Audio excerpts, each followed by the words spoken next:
You know when I said you've got to give me an answer, I meant it. I know he did. Okay, hello everybody. Welcome back to Boxing 365, where we're going to be talking through the next card in the deck. And we've got the big one. The biggest. The big one. The biggest of the year. It's Canelo Crawford. You can watch it on Netflix. No excuses. Everybody's got Netflix. It's a bit of a weird one, but everybody's got Netflix. It's in Las Vegas at the Allegiant Stadium. And yeah, it's going to be a banger. And we've got to start at the top. Shall we just Can we take a minute? dedicate this whole video? Because I'll be honest, there are so many. I think about the Canelo Crawford fight daily and every day, even as a self-confessed Canelo fanboy. I cannot make my mind up. Terence Crawford is a generational great. Canelo is a generational great.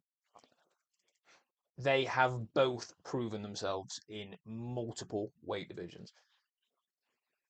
The size of Canelo should give him a slight advantage, but honestly, Crawford's Throw got something down for this. Honestly, this is going to be one of them discussions where I don't get to a conclusion in my own brain, because it is a phenomenal matchup, and the fact that it's been made is an absolutely dreamed out. It's brilliant. I mean, for anybody who doesn't know, where have you been? You've been under a rock. But they'll be fighting for the IBF, WBC, and WBO World Super Middleweight belts. You forgot one. Which one did I not say there? WBA. Oh, So Canelo is the undisputed super middleweight champion. I'll tell you what happened there. Do you want to have a fun story? Go on then, I'll have a fun story from you. A fun story, ladies and gentlemen. If you'd all like to sit down while Tom tells you a story, read it to your kids at night. It's boring. However, when people do these type of videos, we pull our data from a place called BoxRec. BoxRec is the home of everything you need as a boxing media outlet to any description. It has everything. Bar one thing, Dan. Bar one thing. And that is the WBA rankings. Now, the reason being is the WBA a few years ago got heavily involved with their own little soiree into the boxing record world. So BoxRec, out of pure spite, went, You're not going on our records. So now, even when the amount of confusion I've seen it cause people, where they go onto BoxRec and they go, "So you're undisputed," and you go, "He is." I'm not confused. I'm confused.com. Yeah, So the fun story that I wanted to give you all was that the reason, if anyone checks on BoxRec, and you've got your own BoxRec, the reason Canelo doesn't show as being the undisputed champion in super middleweight is because there are no technical undisputed champions on BoxRec, because they refuse. Because they don't. They just refuse to admit that the WBA exists. But then again, there we go. There we go. So, fun story for the day. There is fun story with Tom. Back to Canelo Crawford. Great fight. Crawford is jumping up in weight. He is. I saw something like this. People saying that he actually walks around a lot bigger than he fights at, obviously, which we've talked about very recently. Yep. So it's not out of the realms of possibility that he's going to go and look natural at the weight. And actually, again, using BoxRec, Canelo is shorter. He is. And has less reach. He does. So if Crawford actually makes the weight, which he will, then he will be the bigger man in there. From a height and reach perspective. And this is what I mean about the questions. There are so many ifs, buts, and maybes. It is honestly crazy. Crawford, technically, what people keep announcing is that Terence Crawford's jumping 2 weights. Terence Crawford is jumping 3. Reason I say that, he was fighting at welterweight, where he was undisputed welterweight champion. He then had one fight against Israel Madrimov, which was a tough fight. Yep. Against light middleweight super welterweight Israel Madrimov. He's then skipped 160 and gone to the 168 division. Canelo isn't the biggest 168 in the world, but he's stocky, strong, and let's be honest, Crawford punches. Yeah.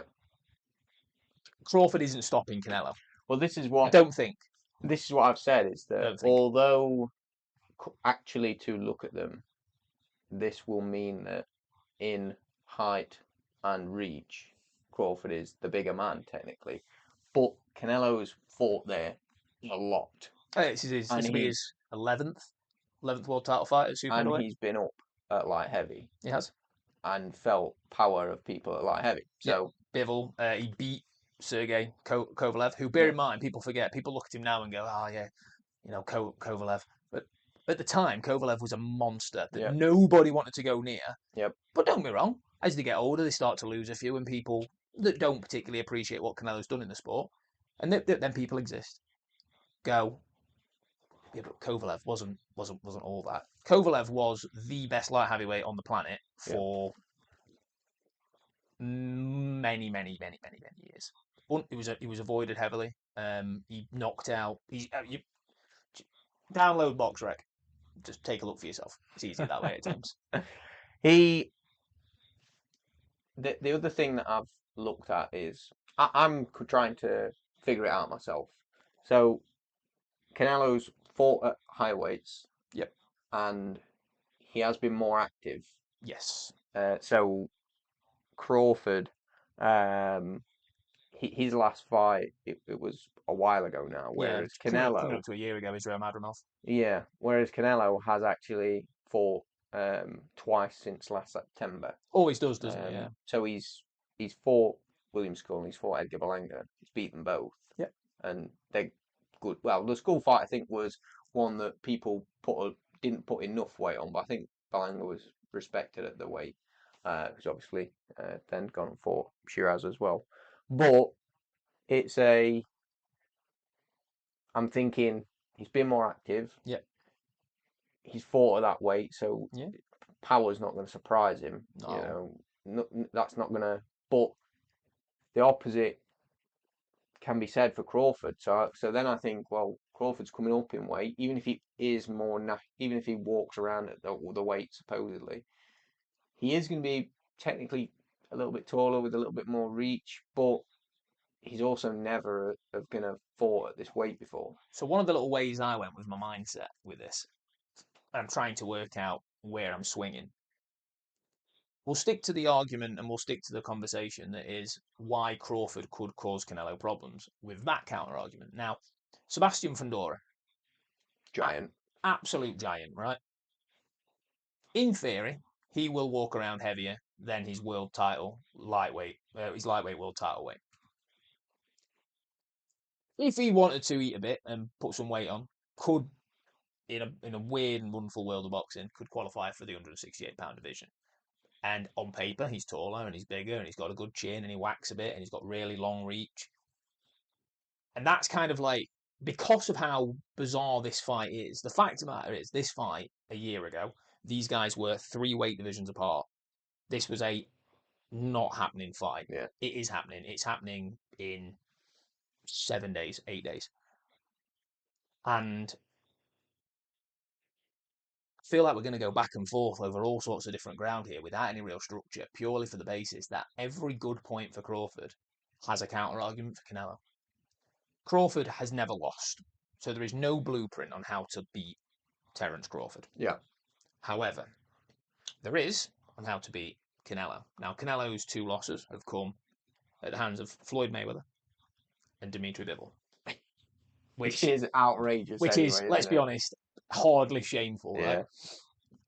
Now, alongside them 2 losses, they both have something very similar, and that is they are phenomenally disciplined and very, very good defensively. Terence Crawford has quite a lot of similar characteristics and a lot of similarities in regards to his boxing discipline and the way he conducts himself, which will cause Canelo issues. But then you go, fine, true. But Canelo has taken the L of many fighters over the years. Recently, Jaime Munguia, Edgar Berlanga, William Skull, Caleb Plant, Callum Smith, Liam Smith, I believe, was unbeaten when he faced. And the list goes on and on and on of these fighters that have gone, No one knows how to beat these guys. There's no blueprint. Canelo beats them. But none of those people are Terence Crawford. And this is what I'm saying. We've then got the counter argument of Canelo, which then has a counter argument from Terence Crawford, because Terence Crawford should have had a very tough time against Errol Spence. Yeah, and he didn't. He didn't. Which was amazing, really. When that fight was made, boxing fans were like, "Yes, finally! Fight of the century." Made. Yeah. And don't get me wrong, it was brilliant, but it was brilliant one-sided. It just didn't look like it was ever going to be anything other than Terence Crawford. From round one, Crawford just, and we're not here to review the Errol Spence fight, but that, I don't know. I really, really do not know. Both have got phenomenal wins on their records. Has Crawford, though, so Canelo has fought boxers, and he hasn't only lost. So Canelo has fought good. You look at, again, Callum Smith, right? Callum Smith, still to this day, has one of the best jabs in boxing. Brilliant, brilliant boxer. Caleb Plant, great on his feet. And he did very well against Canelo, in fairness to him, up until, well, getting stopped. Canelo can beat boxers. Has Crawford fought anyone like Canelo? An aggressive front foot counter puncher with power in both hands. And he's not got the power he used to have, given, not at the 168. But Crawford isn't a 168. Yeah. So the power that doesn't hurt a natural 168, will it hurt Crawford? So many questions. Yeah, it's really a tricky one. Bored thinking about it. It's giving me a headache. Well, I need a beer. Let me remove the technical thinking for you. And I know you're a fanboy. Who do you want to win? Canelo. Any reason other than it's his weight division? It hurts Canelo. I love them both, right? And we're now in an era of boxing where we're really thankful, and we've been calling for it for years. Losses don't define you. Yeah. Canelo Alvarez has lost. Canelo Alvarez arguably lost. Golovkin won, which again, there'd have been no shame in that. Golovkin is a legend of the sport.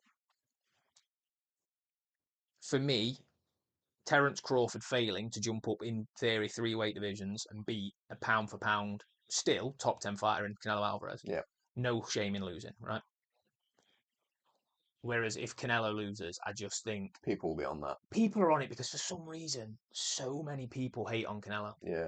He ducks this guy, he ducks that guy. Read his record. Yeah. It's littered with amazing fighters, isn't it? Beyond amazing. Like, he has got a better resume than Terence Crawford, a better resume than Tyson Fury, a better resume than Alexander Usyk, a better resume than David Benavidez, who he continues to apparently duck. And look, the realism of it is, Canelo's a prize fighter, and he is the most expensive fighter in boxing. So, I'm not being funny. He wants the biggest fights. Yeah. I don't think you move up to light heavyweight and try to fight Dimitri Bivol if you're ducking people. It is. I know that's a very basic way to look at it, but I just don't think you can say that you're avoiding people if you're trying to fight the best people in the world. Even now, you know, he could have picked up another fight. Easy. He could have picked anyone in that who's actually naturally at that weight, but people were calling for it. People think that he will beat Canelo, and so he said, "Right then, let's find out." Yeah, and it's going to do it. So, yeah, I mean, it's a tough one. Obviously, nobody ever knows how it's going to go, but all we can say is it's guaranteed to be incredible. It's going to be an incredible spectacle. It's a once in a lifetime fight, and it's on Netflix, so watch it. Please watch it, and hopefully my ginger little geezer. I don't even say that because I'm actually going to be really sad if Crawford gets stopped, because Crawford's phenomenal. Yeah. But I think we've talked about it for 15 minutes, and we're going to talk about it a hell of a lot more in the coming week. Yeah. So we'll try and move on to talk about a couple of the other good fights. Co-main event is Christian and Mbeili, isn't it? Yeah, Christian and Mbeili, Lester Martinez for the interim world super middleweight title. Another fighter that Canelo, back onto Canelo already, but another fighter that apparently Canelo is ducking, because Christian and Mbeili has done so much in the sport that he deserves a world title shot. Yeah. He has this. If he beats Lester, this is his best win. See, this is what I was going to come to. So he's 29-0. He is. He's got 24 stoppages. And his best win is Carlos Gongora. Yes. And it's not really, neither of them are really big. They've not really got any big names to their record. Lester Martinez is 19-0 with 16 stoppages. So they both hit, but his best win is Carlos Gongora, previous world title holder. But those are the only names that they have. There's nobody, and it's not it's like it's a good fight for them both, I would suggest, and I think that it's going to be a big opportunity for two big, well, on paper, two big hitters to go and have a great fight on a massive card and maybe pick up a good next fight, but without risking alienating any viewers, we, including us as boxing fans, are fickle. Now, we forget what yesterday's performance looked like. Now, Mbili is another example of a David Benavidez, and what I mean by that is David Benavidez, his best win to date is David Morrell at light heavy, which, may I add, is a brilliant, brilliant win, right? Yeah. Brilliant win.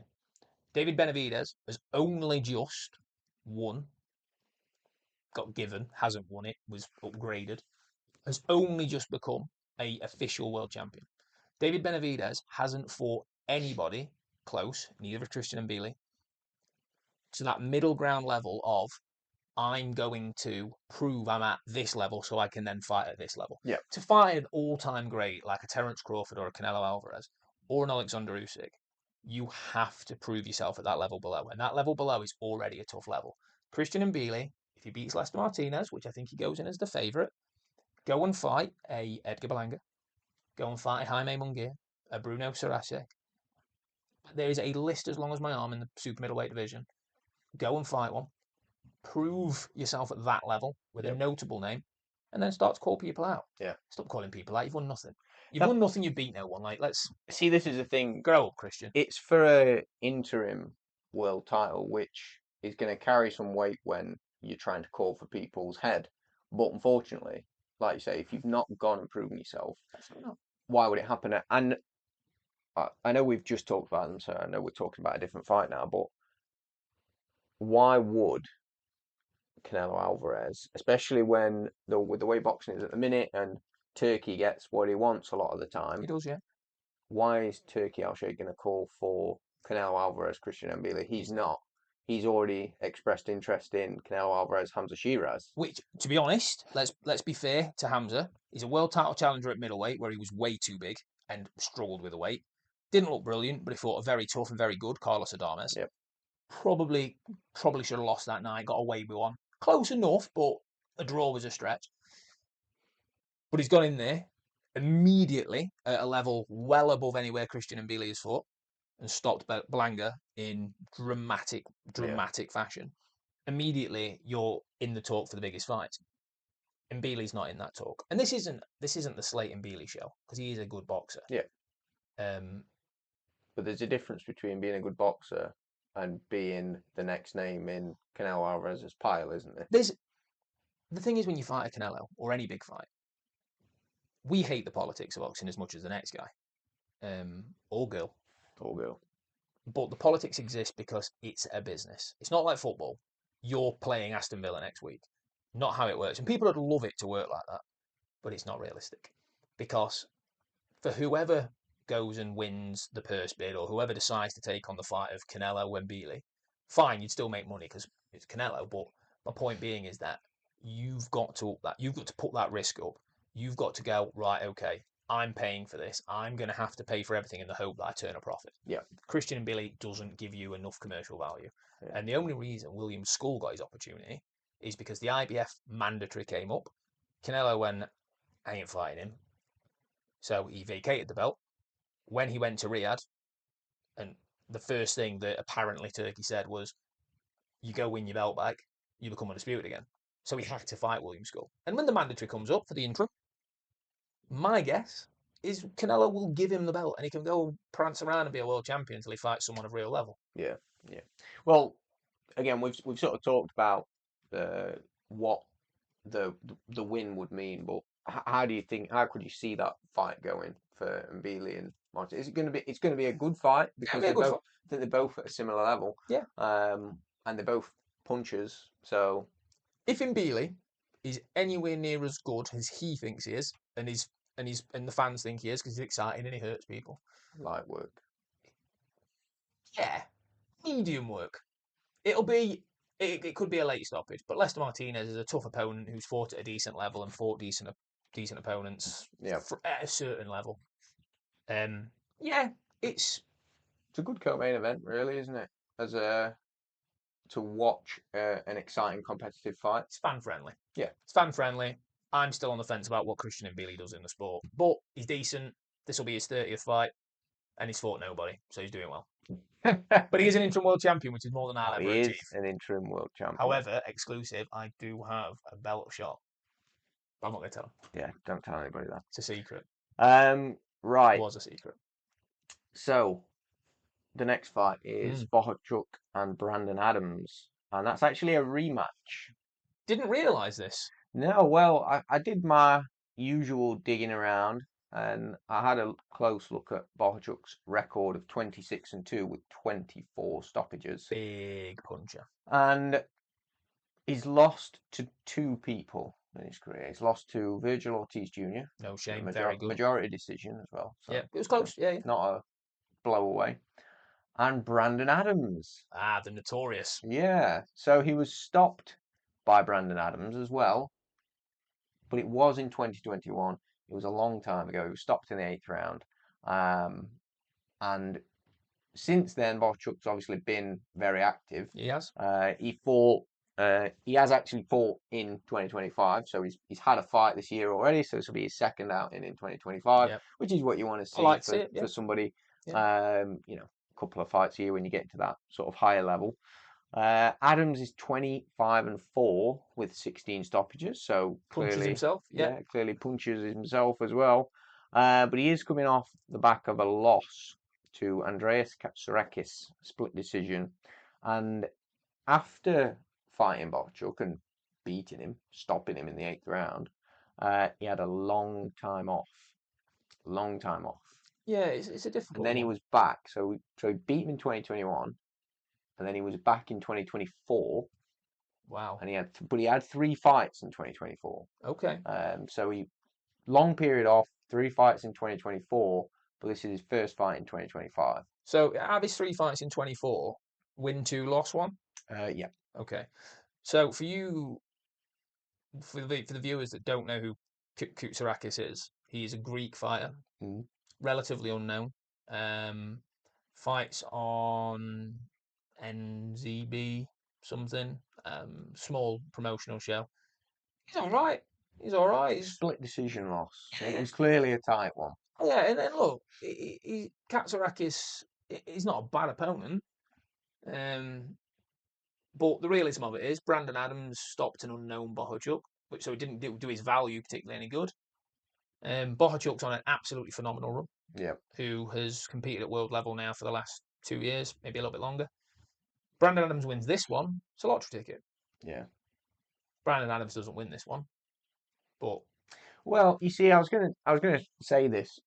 You would expect with Bohachuk being much more active, fighting at a better level, that he's going to go in there and he's going to right the wrong that happened early in his career. But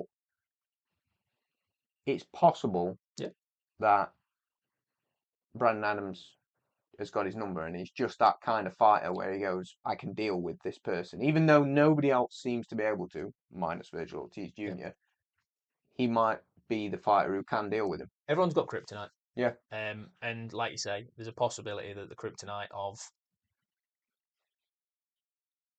Bohachuk is Brandon Adams. Now, I'm not convinced. But... No, neither am I. Because for me, I think Bohachuk probably went in. I don't know. We don't know the circumstances, but Bohachuk is a phenomenal world ranked fighter. And the realism of it is, for me, he's going to be too much. Yeah. But Brandon Adams goes in with a puncher's chance, and I like the fight. I think it's a great fight. I think it's a great fight for the card. Yeah, and it's always nice when you have a rematch, even if it was one. It's not immediately afterwards. It's quite a long time ago. Yeah, but there's still something about you've beat me, and I've gone away. I've beat everybody minus one person since, and now you're gonna have to fight a much better me. I like it, like with any fighter, especially if you're at that world level scene and you look back on your record and someone still obviously active and to an extent and still fighting. But for me, you look at it and go, I actually want to right that wrong. Yeah. I want to run that back, and I want to prove to people that was an off night. And Yep. yeah, all credit to him. He'll get his chance for that. He will. September 13th. Next fight on the card then is Callum Walsh, Fernando Vargas. Both undefeated fighters. They are. Both punchers. They Walsh is 14-0, 11 stoppages. He is. Vargas 17-0, 15 stoppages. Correct. Both ranked highly by BoxRec, which is where we get a lot of our information from. Both southpaws. Both punchers. Both Irish. Both Irish. I didn't say that. No, I know. We've not got an Irish fight. Both people wanting to win. Two undefeated fighters. Yeah. There's not a massive edge for either fighter either. So Walsh has got the height advantage ever so slightly. Yep. But they're, according to BoxRec, same reach. So there's nothing really by the way of advantage there. Callum Walsh. Do we see an edge? Nah. Yeah. Maybe. I don't know.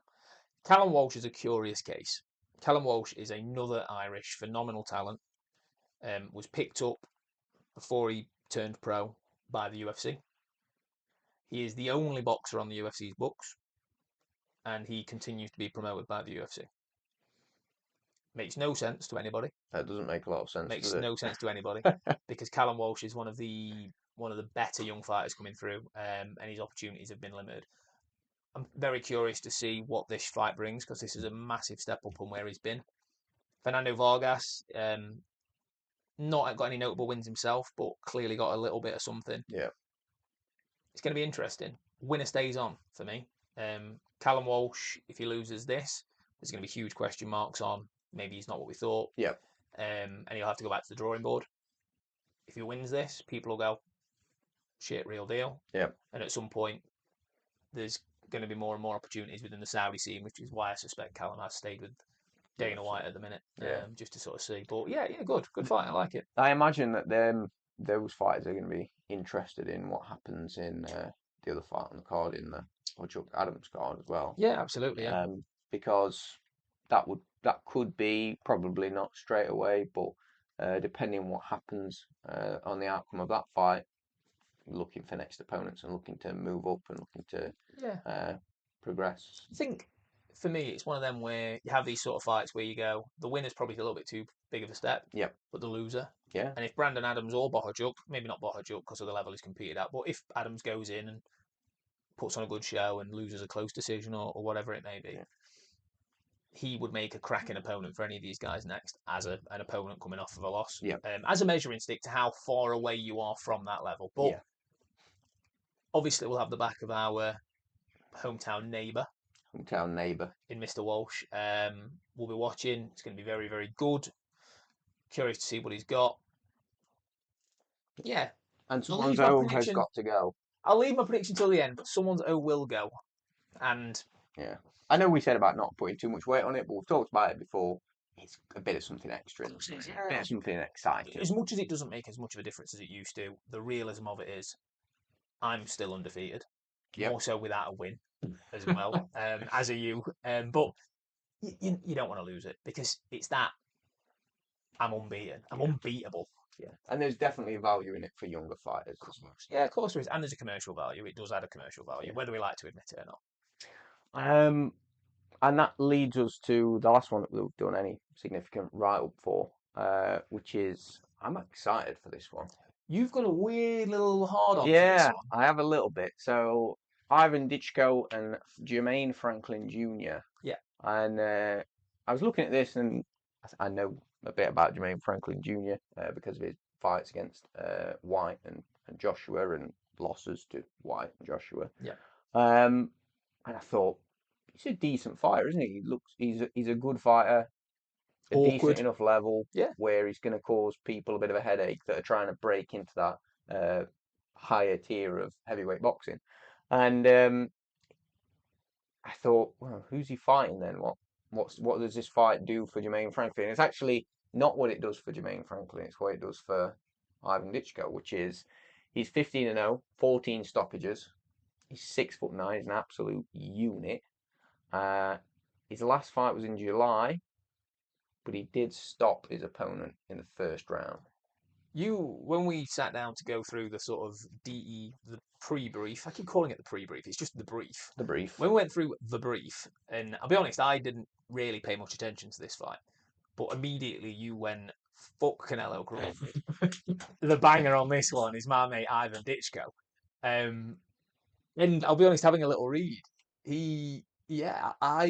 I kind of get it. Don't know enough about him to go vibing. I'm just excited to see A 6'9" monster. Yeah. I mean, it looks like he's had a bit of a rough time of it from a pro point of view. He's had he's not had that breakthrough. But look, well, he got picked up by Probellum, who we talked about the other day when we interviewed Jack Bateson, who went under, and so that's a bad start for him, really. Yeah. But he's fought a lot of current heavyweights in the amateurs, which is something that I looked at as well. Yeah. Now, there's only so much you can take away from that, and yeah. I caveat that with that there were losses in his amateur career, but he fought Zhang, he fought Hrgovic, he fought Joyce, he fought F.A. Jagba as well. He lost to Joyce, but he beat Hrgovic, he beat Jagba, and he lost to Zhang because he fought him 3 times, I think. Yep. I think he lost to him twice, but then beat him in his most recent fight with him. No shame in that. And I know this was a long time ago now. It was years ago now, but people do carry that as a bit of a benchmark, and obviously the pro fighting is different. A little badge of honour, isn't it, when you beat people like that? But you've fought those people in the amateurs, and if you beat them, then that says something about your quality, doesn't it? So, I don't know. I was just excited. I read him, and I thought, this sounds like it's going to be an interesting fight. He stopped 14 out of 15 opponents as well. Now, he's not really fought anyone as a pro of any note, but Bracamonte and Kevin Espindola probably being the highlights. The bigger fights of his career that are there, particularly the Espindola one. But if he goes and demolishes Jermaine Franklin, who I've just said is tricky, and I like Jermaine Franklin. I think he actually beat Dillian White. Yeah. I know that was an argument for that, but Jermaine Franklin's been out of the ring now for about probably closing in on 18 months. I think when I had a look, it was about 16 months. Actually, it'll be circa a year and a half by the time we get to fight night. Yeah. So he's probably got a bit of ring rust. He's probably there to be beaten. Jermaine Franklin has a rusty ring. Is that what you're saying? Jermaine Franklin's ring is rusty. It needs unrusting. But I just think the fight, it's there for Ditchko to go and beat him and go, okay, we've got somebody new that we're talking about who's 16-0 after he's just beat Jermaine Franklin. Broke onto the scene. 6'9" Kazakhstan monster. 35 years of age. Yeah, and we're now going to go, where else can we? See, I know you mentioned the age there, but Zhilai Zhang is getting up there. And he came in and made a mess of some heavyweights. Joe Joyce was exactly the same, coming late. Fraser Clark coming through still, as seen as a bit of a British heavyweight prospect. He's 32. Heavyweights live forever, though, don't they? I am excited for this one. Okay, because I think he will win. I'll make my predictions now. I'm going to say I'm going to take your role here, but who wins this fight and how? I think Ditchko is going to win. I think he's going to stop him. When? I want some specifics, Daniel. I'll just say no. Early. Okay. Early to mid rounds, I think he'll stop him. Like 4 to 6. 3 to 6. 3 to 6, I think he'll stop him. 3 to 6. What punch? That's too far. We're going left too uppercut. Far. Okay. But I think he might stop him, and I think if he does, then people that are falling out of that world scene, he should fight them, and a couple of those fights, and then he'd be in the world. Oh, again, obviously, it all depends what happens. Nothing might happen. Can I play devil's advocate? Go on, play devil's advocate, yes. So playing devil's advocate, ladies and gentlemen, how I see this could potentially play out is on the undercard of Usyk, I want to say. Solomon Dakers for a bit of an unknown heavyweight, a puncher, a monster, 6'5", Ukrainian destroyer. and Solomon Dakers, the chinless heavyweight from Britain, according to the reports going into said fight, schooled him over 10 rounds. I love the story, and if he demolishes Jermaine Franklin, because I've got no real loyalty to Jermaine, then yeah, fingers crossed, then phenomenal. I just think this guy's come out of nowhere. We know what Jermaine's got. We don't know what Dickov's got, or whatever his name is. Ditchko. Sorry. Don't you ever disrespect him ever Don't again. you ever disrespect my boy, Dipshit. No, look, the point is that Solomon Dakers and the Rudenko, was it Rudenko? Rings a bell. That sounds right. But the Ukrainian monster, it just proved that, there are sort of levels, and interesting bout, really, really good. But I'll play devil's advocate. I think Franklin will be too smart. I hope Ditchko wins, and if he does, I think he should look at some of those amateur fights that he's had and run him back. and run him back as a pro. Who would you like? He wins, hypothetically. I don't know, because I've talked to you before about how I don't want to see Joe Joyce in a ring for his own sake. No, I don't want to see Joyce in a ring. But that would leave Zhang, Hrgovic, or a Jag. But I think Zhang and Hrgovic probably a little bit. Maybe they're Zhang, maybe, but Hrgovic is probably too far away, really, for him. But a Jagba potentially. Yeah. And then that would be a Jagba, however, is fighting Frank Sanchez in an IBF final eliminator, which blows my mind because Derek Chisora is the IBF mandatory with the man, he's got the title position. Yep. So, well, why are we doing an eliminator for the mandatory? You're supposed to know all this stuff. So it's because the IBF are crackheads. Well, let's hope they're not listening. I don't think they are. I don't think they will be. And if they are, IBF, you crackheads. Right. We will now do our predictions then. And you've got to make a prediction. You can't sit on the fence. Well, no, I'll make a prediction. Do you need the way? No. Well, if you can tell me points or stoppage, then I'll be happy with that. Okay. So, we'll do our predictions. We'll start from the top. Canelo Crawford.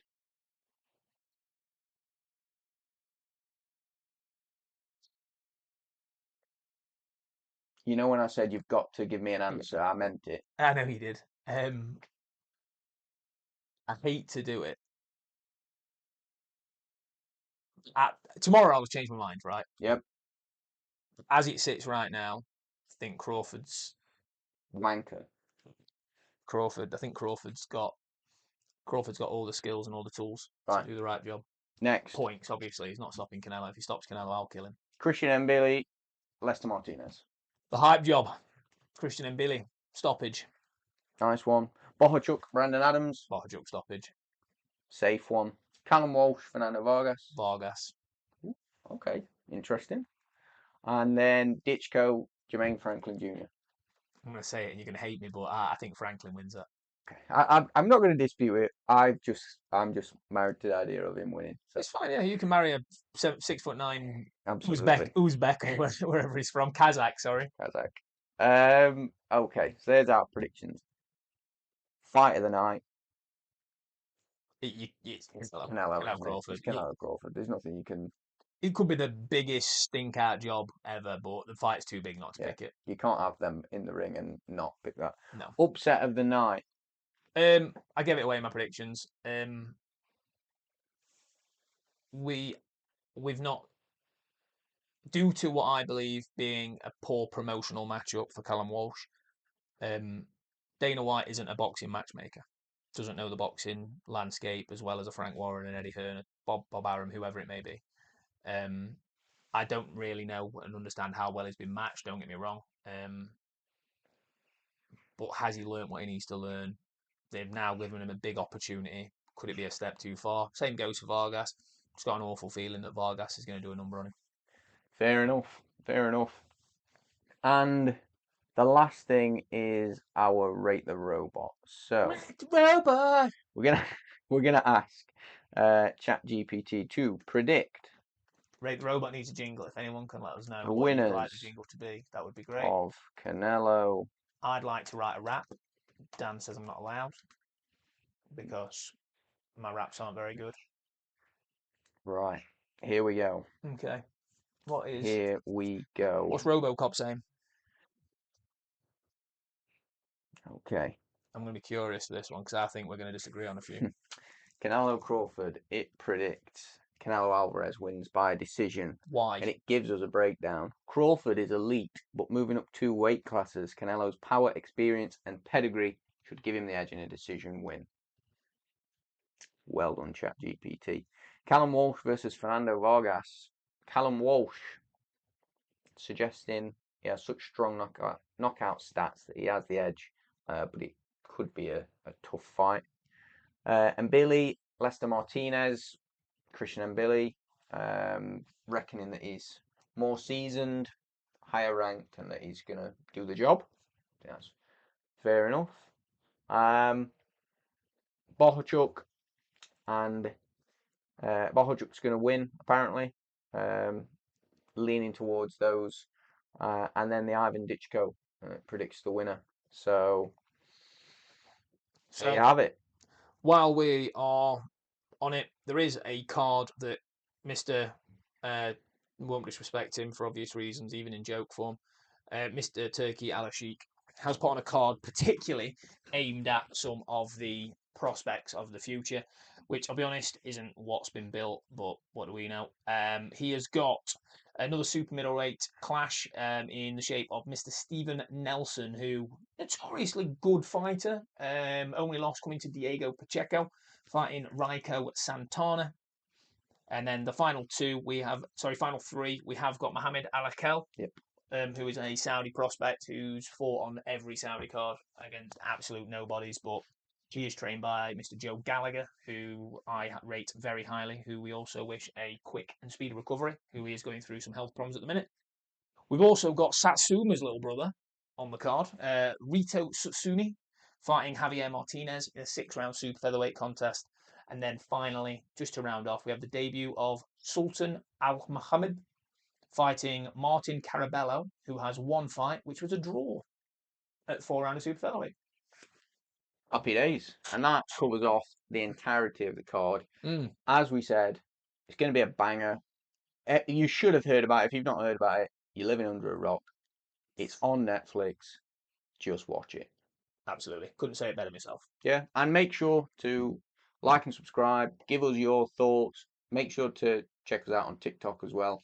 And we will see you for the next episode. Thank you very much. Bye.